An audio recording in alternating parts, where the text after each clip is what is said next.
ಈಗ ಕಡಲೆ ಇರಲಿ, ಹಲಸಂಡೆ ಬೀಜ, ಕಪ್ಪು ಕಡಲೆ ಅಥವಾ ಬಿಳಿ ಕಡಲೆ, ಎಲ್ಲವೂ ಸ್ವಾದಿಷ್ಟವಾಗುತ್ತೆ. ಮಹಿಳಾ ಅಧಿಕಾರಿಗೆ ಧಮಕಿ ಹಾಕಿದ ರಾಜೀವ್ ಗೌಡ ಹೋಗಿದ್ದೆಲ್ಲಿಗೆ? ಬೆಂಗಳೂರಿನಲ್ಲಿ ಮಿತಿ ಮೀರಿದ ಬೈಕ್ ಕಳ್ಳರ ಹಾವಳಿ. ಚಾಮರಾಜನಗರದಲ್ಲಿ ಮಗು ಮಾರಾಟ ಜಾಲ ಬೆಳಕಿಗೆ, 5 ಬಂಧನ. ಈ ಸುದ್ದಿಯನ್ನು ನೋಡೋಣ ಸಮಗ್ರ ನ್ಯೂಸ್ ಟಾಪ್ನಲ್ಲಿ.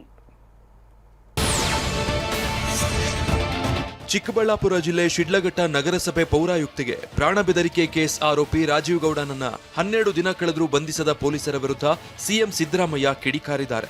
ಜಿಲ್ಲಾ ಉಸ್ತುವಾರಿ ಸಚಿವ ಎಂಸಿ ಸುಧಾಕರ್ ಬಳಿಯೂ ಅಸಮಾಧಾನ ವ್ಯಕ್ತಪಡಿಸಿದ್ದಾರೆ.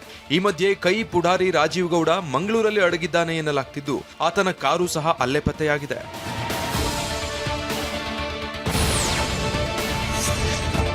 ಬೆಂಗಳೂರಲ್ಲಿ ಮಧ್ಯರಾತ್ರಿ ಮನೆ ಮುಂದಿನ ಬೈಕ್ಗಳನ್ನೇ ಕಳ್ಳರು ಟಾರ್ಗೆಟ್ ಮಾಡ್ತಿದ್ದಾರೆ.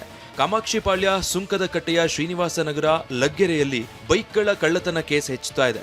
ಜನವರಿ 20ರಂದು 2 ಕಡೆ ಬೈಕ್ ಕಳ್ಳತನ ಆಗಿದ್ರೆ, ಜನವರಿ 21ರಂದು ಸುಂಕದಕಟ್ಟೆ ಮೆಟ್ರೋ ಕ್ವಾರ್ಟರ್ಸ್ನಲ್ಲಿ ಮತ್ತೊಂದು ಬೈಕ್ನ ಕಳ್ಳತನ ನಡೆದಿದೆ. ಈ ಎಲ್ಲ ದೃಶ್ಯ ಸಿಸಿ ಕ್ಯಾಮೆರಾದಲ್ಲಿ ಸೆರೆಯಾಗಿದೆ.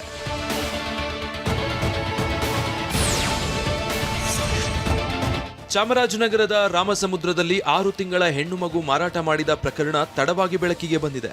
ಮಂಜುನಾಯಕ, ಸಿಂಧು ದಂಪತಿ ತಮ್ಮ ಮಗುವನ್ನ 50,000ಕ್ಕೆ ಹಾಸನ ಜಿಲ್ಲೆ ಕೊಣನೂರಿನ ಜವರಾಯ ನೇತ್ರ ಎಂಬ ದಂಪತಿಗೆ ಮಾರಾಟ ಮಾಡಿದ್ರು. ಮೈಸೂರಿನ ಚಲುವಾಂಬ ಆಸ್ಪತ್ರೆ ನರ್ಸ್ ಶಾಂತಾ ಮಧ್ಯವರ್ತಿಯಾಗಿದ್ರು. ಮಧ್ಯವರ್ತಿ ಸೇರಿ 5ರನ್ನ ಚಾಮರಾಜನಗರ ಪಟ್ಟಣ ಠಾಣೆ ಪೊಲೀಸರು ಬಂಧಿಸಿದ್ದಾರೆ. ಚಾಮರಾಜನಗರ ಶಿಶು ಅಭಿವೃದ್ಧಿ ಇಲಾಖೆ ದೂರಿನನ್ವಯ ತನಿಖೆ ನಡೆಸಿದಾಗ ಪ್ರಕರಣ ಬೆಳಕಿಗೆ ಬಂದಿದೆ.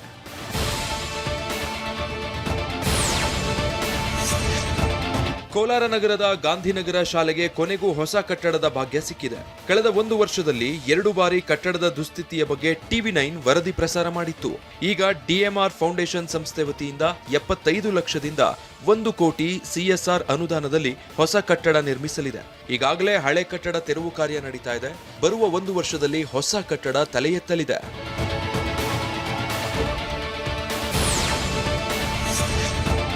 ಚಿಕ್ಕಮಗಳೂರಿನ ಭದ್ರಾ ಹುಲಿ ಸಂರಕ್ಷಿತ ಪ್ರದೇಶದ ಬಫರ್ ಝೋನ್ ಹಾಗೂ ಪರಿಸರ ಸೂಕ್ಷ್ಮ ವಲಯದಲ್ಲಿ ಅಕ್ರಮ ರೆಸಾರ್ಟ್ ನಿರ್ಮಾಣಕ್ಕೆ ಅರಣ್ಯ ಇಲಾಖೆ ಬ್ರೇಕ್ ಹಾಕಿದೆ. ಅರಣ್ಯ ಇಲಾಖೆ NOC ಪಡೆಯದೆ ಕೈ ಮುಖಂಡ ವಿನಯ್ ಪ್ರಕಾಶ್, ಚಂದ್ರಪ್ರಕಾಶ್ ಹೆಸರಲ್ಲಿ ರೆಸಾರ್ಟ್ ನಿರ್ಮಿಸ್ತಾ ಇರೋ ಬಗ್ಗೆ ಸಾಕಷ್ಟು ಆಕ್ರೋಶ ವ್ಯಕ್ತವಾಗಿತ್ತು. TV9 ಈ ಬಗ್ಗೆ ವರದಿ ಪ್ರಸಾರ ಮಾಡಿತ್ತು.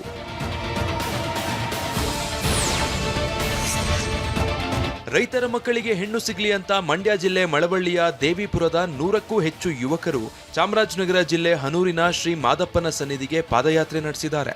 ಮಾದಪ್ಪನಿಗೆ ಹರಕೆ ಕಟ್ಕೊಂಡ್ರೆ ಈಡೇರುತ್ತೆ ಅನ್ನೋ ನಂಬಿಕೆ ಇದೆ. ಕಳೆದ ವರ್ಷವೂ ಇದೇ ರೀತಿ ರೈತ ಅವಿವಾಹಿತರು ಪಾದಯಾತ್ರೆ ನಡೆಸಿದ್ರು. ಚಿರತೆ ಭೀತಿ ಹಿನ್ನೆಲೆ ಪಾದಯಾತ್ರೆಗೆ ಜಿಲ್ಲಾಡಳಿತ ಸಮಯ ನಿಗದಿಪಡಿಸಿದೆ.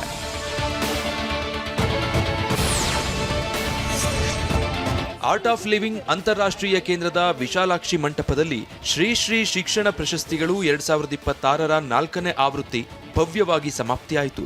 ಶ್ರೀ ಶ್ರೀ ರವಿಶಂಕರ ಗುರೂಜಿ, ಕರ್ನಾಟಕ ಲೋಕಾಯುಕ್ತರಾದ ಮಾನ್ಯ ನ್ಯಾಯಮೂರ್ತಿ BS ಪಾಟೀಲ್, ಆರ್ಯನ್ ಕ್ಯಾಪಿಟಲ್ ಮತ್ತು ಮಣಿಪಾಲ್ ಗ್ಲೋಬಲ್ ಎಜುಕೇಷನ್ ಸರ್ವಿಸಸ್ ಅಧ್ಯಕ್ಷರಾದ ಶ್ರೀ ಮೋಹನ್ ದಾಸ್ ಪೈ ಹಾಗೂ CBSE ತರಬೇತಿ ನಿರ್ದೇಶಕರಾದ ಶ್ರೀ ಮನೋಜ್ ಶ್ರೀವಾಸ್ತವ ಉಪಸ್ಥಿತರಿದ್ದರು.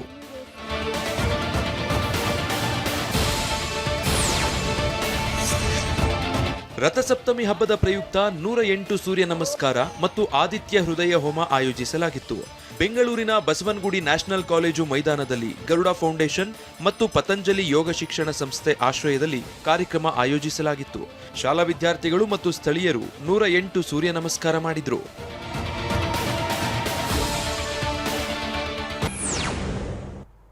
ವಾಹ್, ಯಾಕೆ ಈಗ ಬಂತ ಸ್ವಾದ? ಖಂಡಿತ ಈಗ ಬಂತು ಅಸಲಿ ಸ್ವಾದ. MDH chunky chaat masala life ಅಲ್ಲಿ ಅಸಲಿ ಸ್ವಾದ ತರುತ್ತೆ. ಅಸಲಿ ಮಸಾಲ, MDH.